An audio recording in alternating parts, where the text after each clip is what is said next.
Mark from the States, Mark from the States, it's Mark from the United States.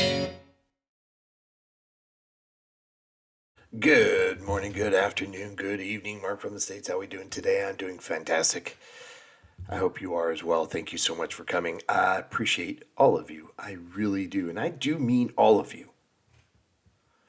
I had some really disturbing news the other day. I'm just going to start with this. My son, my youngest son, Cooper, we were walking and I was looking at him and I'm like, I think you've grown and you are now taller than me.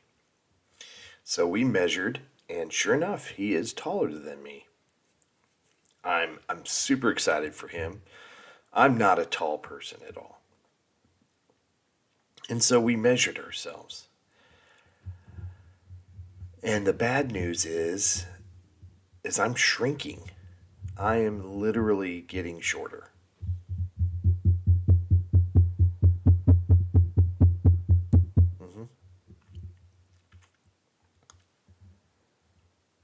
I'm so disturbed by this. I think since high school, since I was in my 20s, I have shrunk 2 inches. Yes.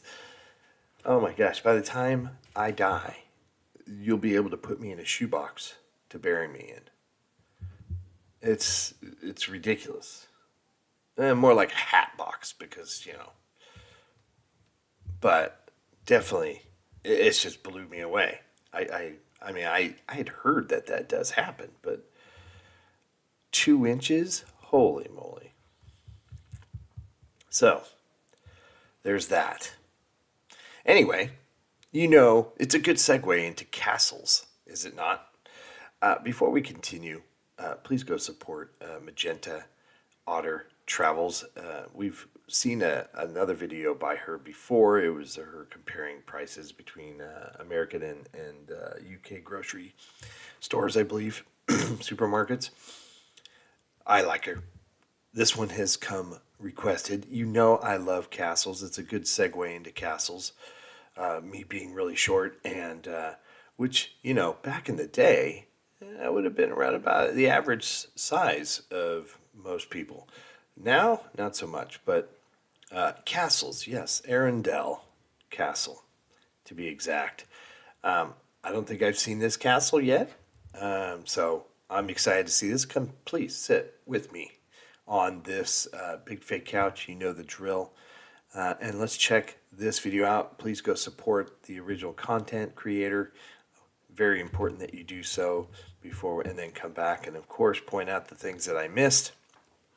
And, of course, all the history that I get and the information I get in the comments and email have been amazing and is just awesome. So thank you. Let's do it, shall we? Arundel Castle. In July of 2023, we had an epic road trip through the counties of East Sussex, West Sussex, and Kent. This video is the first vlog of that trip.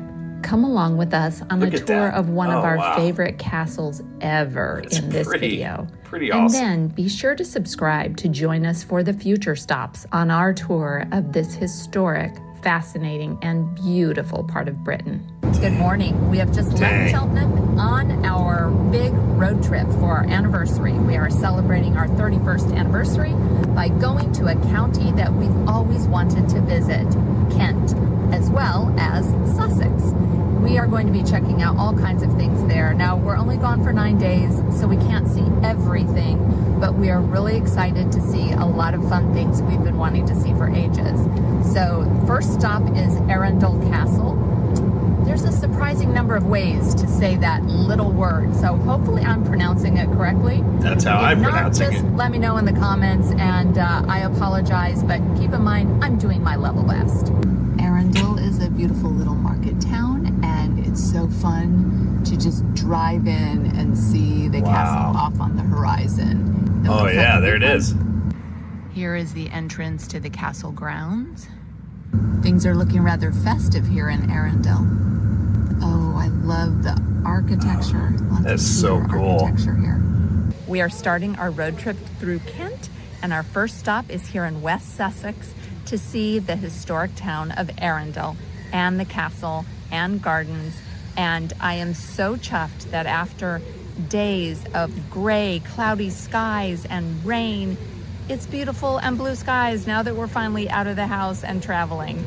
So we're excited to see this castle.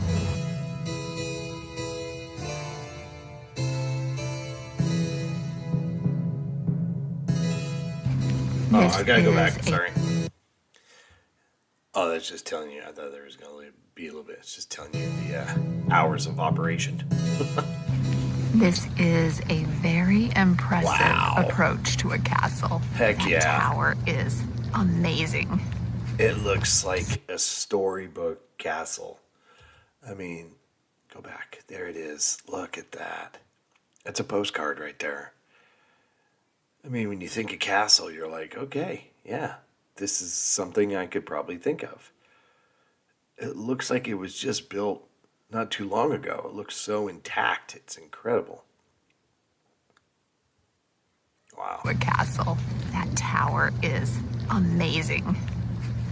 Some castles are more castle-y than others. Castle-y. And this is a very castle-y castle. Yes. Let's see what castle-y things they have on offer in the gift shop. Crossbows are only 18 pounds, and a pig face helmet is a bargain at only 14 You can buy a pounds crossbow? 50. We enjoyed a light lunch at the Castle-y restaurant, including some very British coronation chicken in a salad bowl and some not very British Colombian mango juice. You can tell the ancient part of the castle because it's built out of this flint stone. And yes, I did say flintstone. Filming is not allowed inside the castle, so I will be sharing with you several still photos that I took while inside the castle keep, which is amazing in how they've set up all the rooms. It's really interesting. Now I'm standing out here on the top of the castle keep. It's very windy, but hopefully my expensive mic is doing its job. There we can see the River Arun that runs through the town. And the outer wall and the dry moat. I always have to show you the castle potty, so here it is. The grill has been added for modern safety reasons, but you can see the little chute going out to the outside of the castle.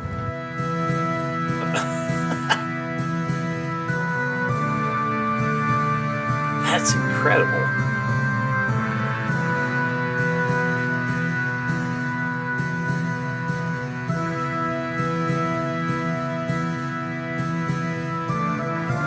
This had to have been restored. And of course, lots of arrow slits everywhere around the castle. This is the Bretta store here at the top of the keep, and its purpose was to allow people to pour boiling oil and throw rocks and other type of missiles on attacking enemy forces that were trying to enter the castle. And inside, we get to see how the portcullis and other defensive measures worked to protect the castle.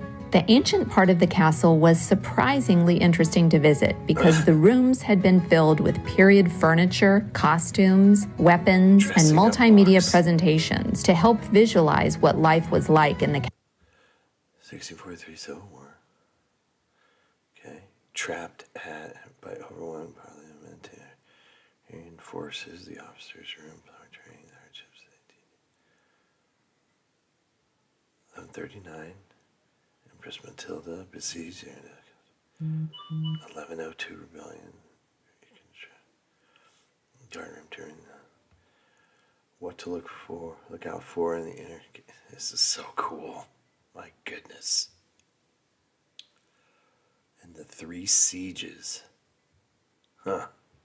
Castle centuries ago. First, there is the guard room, set up as it would be in 1102 when the Earl of Arundel was in rebellion against King Henry, with weapons and heraldry of the 12th century. Then there is Empress Matilda's room from 1139. Matilda, also called Lady of the English, was the daughter of Henry I and returned to England with her half-brother Robert of Gloucester and a large group of knights. She intended to contest the English throne, as she was the only legitimate child of the late king. But her efforts were unsuccessful, as the crown was transferred to her cousin Stephen, which resulted in a 20-year civil war known as the Anarchy. The top floor shows the year 1643, when 1,000 soldiers loyal to King Charles were trapped in Arundel Castle by parliamentarian forces during the Civil War.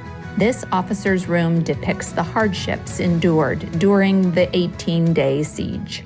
Another ancient part of the castle is St. Martin's Chapel at the top of the castle keep tower. It was built by Roger de Montgomery, who founded the Priory of St. Nicholas at Arundel. St. Martin was a popular saint with the royal families of Arundel, who were proud of their ability to defend themselves, because St. Martin was an officer in the Roman army, starting at age 15. As the legend goes, he was riding into a city on an icy winter night and saw a naked beggar shivering in the cold. He took off his huge cavalry cloak and cut it in half with his sword. He wrapped half around the beggar to save him from freezing to death. He later dreamed that the beggar was Jesus Christ and embraced Christianity. We have visited the grand homes of many Dukes, but this one was next level, for many reasons we will share in this tour. For starters, the Duke of Norfolk has one of the largest private collections of historic documents in England, dating back to the 12th century. Henry, the 15th Duke of Norfolk, who lived until 1917, was a devout Roman Catholic who chose to build a Catholic cathedral in Arundel, and selected fellow Catholic Joseph Hansom to be the architect. Hansom also designed the Birmingham Town Hall, a place I share in our vlog of Brum. The cathedral is named after St. Philip Howard, who was the 13th Earl of Arundel. He was canonized as one of the 40 martyrs of England and Wales because, during the reign of Queen Elizabeth I, he remained true to his Catholic faith despite being arrested and convicted of treason and spending the last decade of his life imprisoned in the Tower of London. As we progress through the residence, we visit the Armory, with an impressive collection of Victorian armor that is considered to be one of the finest in the country. This room boasts suits of armor which weigh about 60 pounds each, as well as crossbows, shields, and cannons. The private chapel was one of our favorite parts of the castle and is still used by the family. All of the present Duke and Duchess's children were baptized here. It is a splendid chapel built in the Victorian period around 1894, but inspired by mid-13th century architecture in Westminster Abbey and Lincoln Cathedral. The stained glass was stunning, but I was absolutely mesmerized by the soaring arches. Another breathtaking room in the castle is the Great Hall, known as Baron's Hall. This cavernous room is 40 meters long, 11 meters wide, and 15 meters tall. It was rebuilt in the 1890s on the site of the former medieval hall. The roof is made of oak from trees grown on the estate. The beams are similar to those at Penshurst Place, which is a castle we will share in an upcoming vlog on this road trip. So stay tuned. There are two massive hooded chimney pieces made of Painswick stone in the hall. Painswick is one of our favorite Cotswold towns, so that felt like a little piece of home. The stained glass windows depict the lives of the families who lived in the castle from the 11th to the 17th centuries. The furniture in the room is the best private collection of 16th century continental furniture in England. I also really enjoyed looking at this sedan chair and this sleigh type thing. I don't actually know what it is. The paintings in the room are too numerous to discuss in detail, but include such works as a portrait of King Charles I by Van Dyck. We thoroughly enjoyed visiting the other private rooms, such as the Canaletto Room, the Great Drawing Room, and this Victoria Room, a bedroom which contains a suite of furniture made especially for the visit of Queen Victoria and Prince Albert in 1846. The room has a portrait on the wall of Victoria at age 24. The library was one of Ian's favorite rooms. This room measures 34 meters long and 11 meters wide. It is considered to be the most important Gothic interior from the 8th. Look at that. That's impressive. Very impressive. Now wow.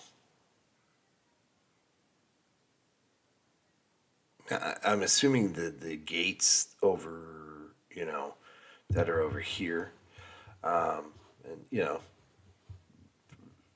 keeping, protecting the books, I guess. Are those original, or is that put on so people don't mess with them?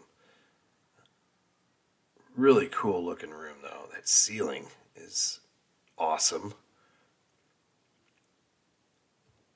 Yeah, cool. 1800s still in existence in England. It was refurnished for Victoria and Albert's visit and contains about 10,000 books. Wow. I spent ages in the picture gallery, which is 59 meters long and replete with large, impressive portraits of centuries of earls and dukes of Arundel and their wives. This throne was used at the coronation of Queen Victoria in 1838 and was presented to the 12th Duke of Norfolk by Queen Victoria. The dining room was stately and grand, and I just have to highlight one artifact in the room. The castle is filled with so many things like this, I can only mention a few. But this is a necklace worn by Mary, Queen of Scots. Wow. The tour also included a number of bedrooms, which are still in use by the family these days as guest rooms. And even this Still unique, used. rather vintage toilet. Lastly, we were fascinated by the displays which share the important role that the Dukes of Norfolk have held with the royal family. Planning for the funeral of Queen Elizabeth II had been ongoing for many years, but the 18th Duke was the one who handled the final arrangement for the monarch's funeral in the 11 days between her death and the funeral on the 19th of September 2022. Then, in May of 2023, several weeks before our visit to Arundel, the Duke oversaw the coronation of King Charles III and Queen Camilla. The invitations to all the attendees of the coronation were sent by the Earl Marshal as directed by the King. Throughout the castle, you see mementos of the royal family, the Pope and other Roman Catholic leadership, and photos of the Duke's family, as well as images of the castle throughout the centuries. It is truly an epic and memorable castle tour. Cool place. Arundel is such a beautiful castle. So complete. Yeah. And so castle-y looking. I know that's a silly thing to say, but really, when you think of a beautiful castle, I agree with you. it's all the things that you see here at Arundel. This is the American ground. There was a regiment of American troops who actually camped at this castle. So a decree made during the war by George VI, who was king at the time, that essentially all castle grounds had to be open to Allied troops. So an American regiment actually came and made camp on that field right there, all their provisions and stuff, and would actually come in for dinner with the Duke every night. So ever since then, that's just been called the American grounds. And so they did that before Normandy. Before Normandy, yes. Okay. Then they got chipped off. Beautiful. I love that. I just love the little stories like that. So cool. Gardens. It's gonna have beautiful gardens. You just know it. This What the heck? is fascinating. With the ground?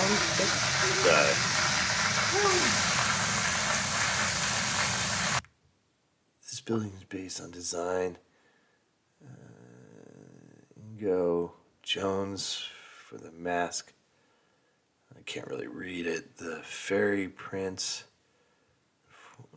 Something performed at the command of Henry, Prince of Wales, January 1st, 1611, was opened by Charles, Prince of Wales, May 14th. And what I'm not familiar with my Roman numerals on that date. So is M50? I thought, or is L50? L. Yeah. I just know V and X is 10. I know, I think I could count to 10. Maybe a little bit higher than 10. I think L is 50. M is... Anyway, not important. Interesting display here. This is the organic kitchen garden. Oh.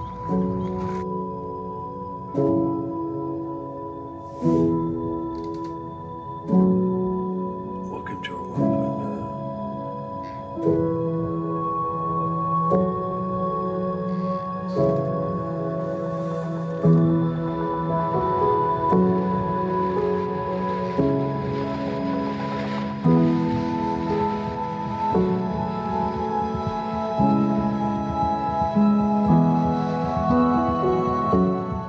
This is the entrance to the Fitzallen Chapel through this white garden.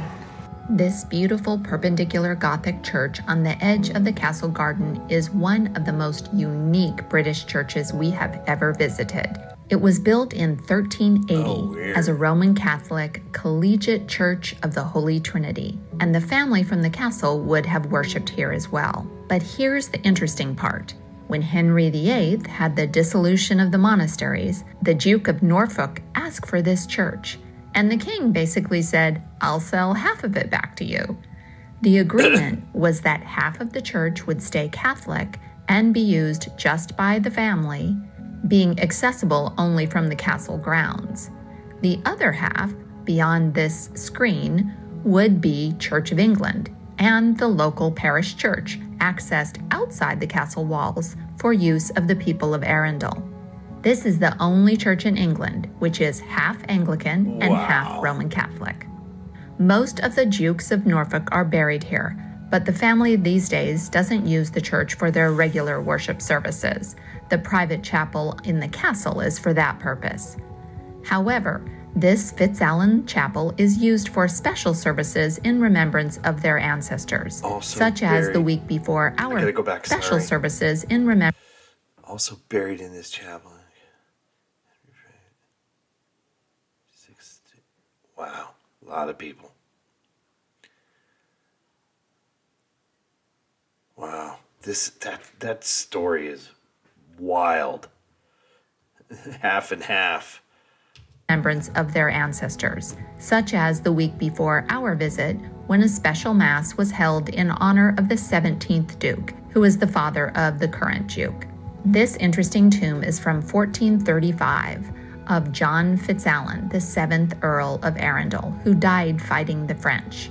He was 6 feet 8 inches tall and died when he was only 28, but he had this image of his cadaver sculpted when he was still alive.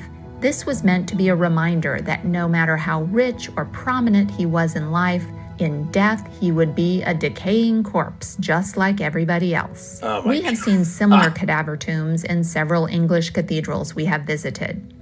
If you have seen a cadaver tomb, where was it? They are rather gruesome, but also fascinating, aren't they? Now we 6'8". Now I'm complaining about being 5'4", I think is what I am now. I don't know if I'd want to be 6'8". I think I'd rather be 5'4". Holy moly. Gosh dang. That he must have was just an imposing person to look, to see out on the battlefield. Dang. Exit the castle grounds to go into the town of Arundel and try to visit the Anglican church beyond the screen. This is the priory inside the castle walls. The entrance for the townspeople into the parish church of St. Nicholas, I believe. And this is what the Anglican church looks like on the other side of the screen.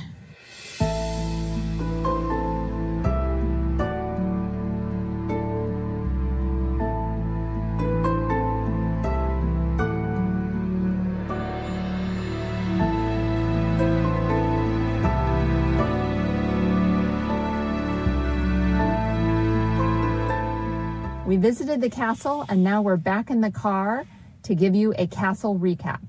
Because despite the fact that the skies were blue and the weather was wonderful when we were wandering around the gardens, it started raining. It just started chucking it down. So we ran to the car. We're drenched. If you could see our trousers right now, we're just drenched. Well, we're a lot better off than we would have been if the hotel hadn't lent us a brolly. They did. They did. Thank you to the Swan Hotel for loaning us a brolly. But in the few seconds that we got in the car after the brolly, it was enough to drench us. But here we are in the car, and we're going to give you our castle review. What did you think of Arundel Castle? It was probably the best, maybe, castle I've ever visited. The library in this one was amazing. The Great Hall, the family chapel. Oh my goodness, the family chapel was spectacular. All the gardens were just gorgeous. It's a huge, huge castle, and yeah, it was amazing. One thing that I've seen a lot in castles or stately homes is if they are still owner occupied, they'll have just a tiny little bit of some kind of staterooms that they'll show off. And then they'll say, don't take any photos or any photography or videography or anything. And they'll be really restrictive about it. And so, you know, for example, in Bamborough, it's a great castle to visit, but I didn't really feel like I was in a family home in the same way that I did here. It was very museum-y. Whereas this... They're using the bedrooms. They're using the bedrooms as guest rooms for family parties and weddings and things like that when people come visit. They're in use, like they were in use last weekend. And there's a lot of personal effects lying around. Right, and when we went in the study, the Duke's study, they said that the Duke was in there yesterday using it, and it was closed to the public. So they're still in active use. They had memorabilia from the coronation, which just happened. The Duke of Norfolk was in charge of sending out all the invitations for the coronation. And organizing. He had to sign those. Yeah, he organized the event and the Queen's funeral as well. So seeing that memorabilia for something that happened a month ago was really cool, because you felt like you were really stepping into the current life of this really important Duke and his family. And the castle, I mean, those kind of turrets and towers, I don't often see that on a British castle. It's more almost a fairy tale castle. It is. Probably one of the most fairy tale castles I've seen. There's a lot to see. Yeah. I mean, we could have spent double the time that we were in there, but our feet were aching by the end.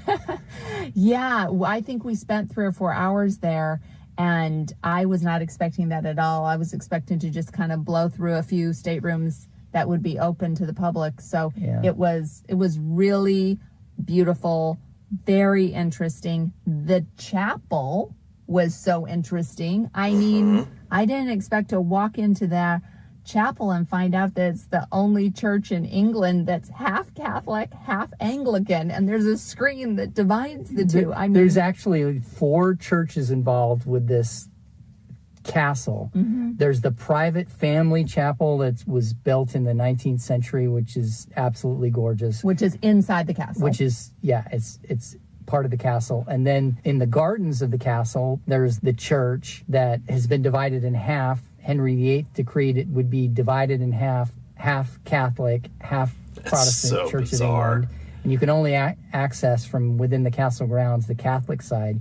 You have to actually go into town and go down the road in town to be able to access the Church of England side. And then across the road from that, built in the 19th century, is another cathedral. I mean, it's the Catholic cathedral. Yeah, the Catholic cathedral. Big thumbs up for Arundel Castle. Yeah. Highly recommend. Arundel really is a pretty picturesque place. It's incredible. Actually, after 8, things are very quiet here. This is the hotel where we're staying, the Swan. I love all these little guard posts along the town wall and the Tudor buildings. And this lovely building with lots of flint stone is the town hall. One last stop in Arundel at the Catholic Cathedral Church of Our Lady and St. Philip Howard. Before we enter, we have to get a Magenta Otter Tribe classic stone face photo with Ian. There were loads of beautiful sculptures on the exterior of this building and a large rose window visible, so we are excited to see the inside. Very nice. Very nice.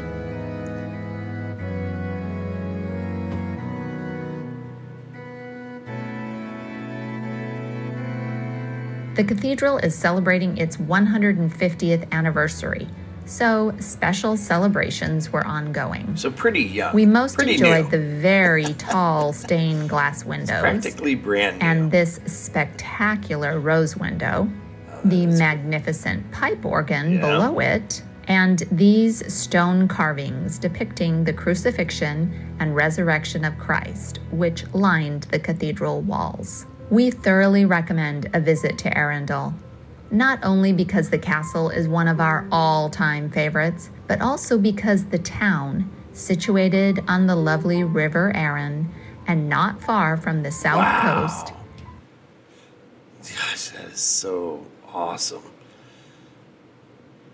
Not far from the coast. is a picturesque and historic place in its own right.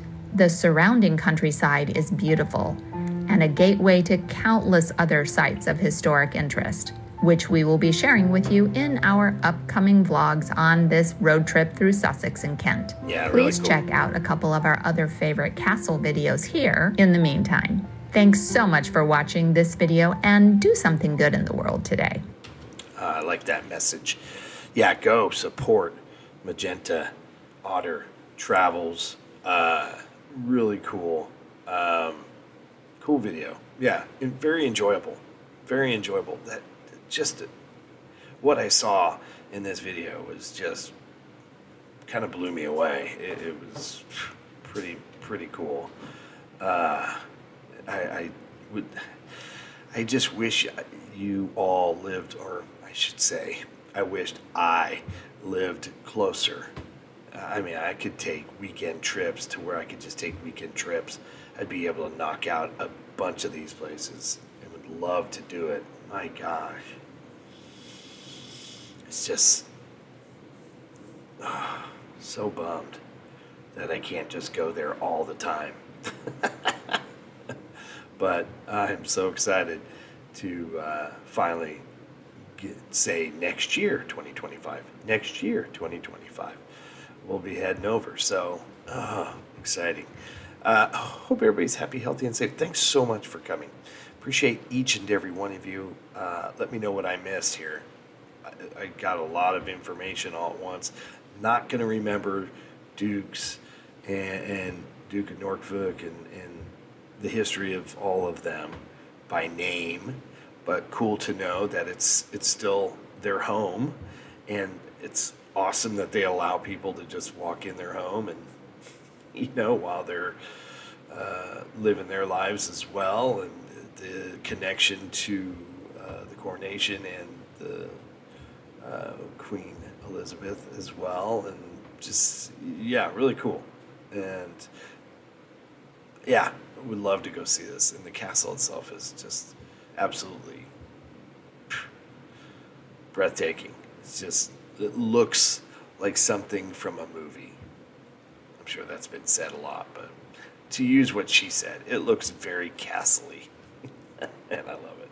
All right, everyone, take care, and we'll see you in the next one. Bye. Mark from the States, Mark from the States, it's Mark. And he's from